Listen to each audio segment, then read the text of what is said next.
my YouTube channel. जय गुरुदेव। कि महात्मा प्रेत हो गए।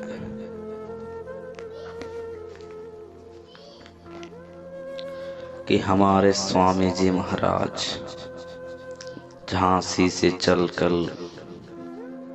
कालपी आए। लोगों ने ठहरने का प्रबंध एक मंदिर में किया था। मंदिर में सूर्यास्त होने से पहले ही लोग उस स्थान को छोड़कर अपने अपने घरों में चले जाते थे। वहाँ उस जंगल में हम लोग ठहरे। हम मंदिर के बाहर बैठे थे। एक कौआ बोला। हम सोचने लगे कि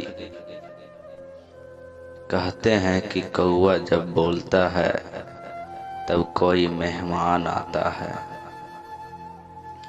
तो स्वामी जी महाराज बोले कि कौआ कह रहा है कि एक आदमी आएगा और कुछ कहेगा।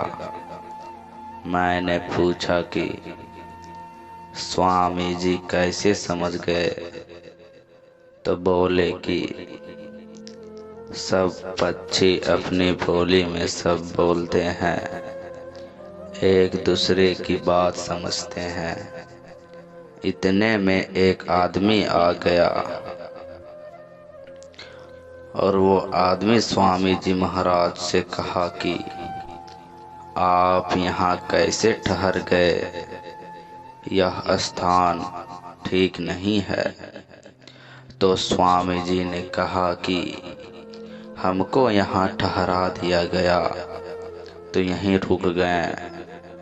वह बोला कि मैं तो जा रहा हूँ रिश्तेदारी में।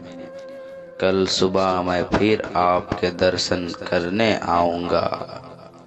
वह चला गया। रात 8 बजे के बाद वहाँ ऐसा लगने लगा कि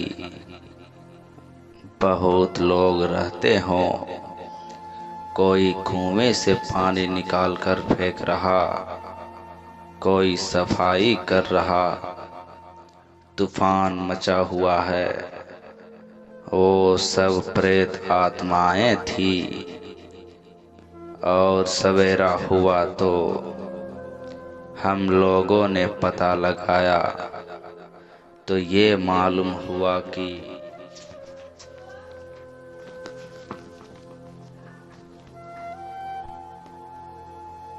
विट्ठल देव महात्मा रहते थे। कि वहाँ पे एक विट्ठल देव महात्मा रहते थे। वो किसी बारात में गए थे और लौटते समय उनकी बस का एक्सीडेंट हो गई थी। उसी में सब मारे गए थे और वही प्रेत आत्माएं बनकर रहते थे। स्वामी जी महाराज ने वहाँ के लोगों से पूछा कि तुम लोगों ने हमको यहाँ क्यों ठहराया? तो उन्होंने कहा कि हमने यह सोचा कि आप यहाँ ठहर जाएंगे तो यह स्थान पवित्र हो जाएगा।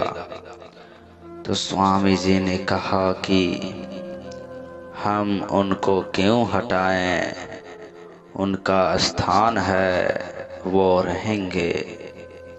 कहने का यह मतलब है कि जानवर भी अपनी भाषा में सब कुछ कहते और समझते हैं और दुखी भी होते हैं और सुखी भी होते हैं।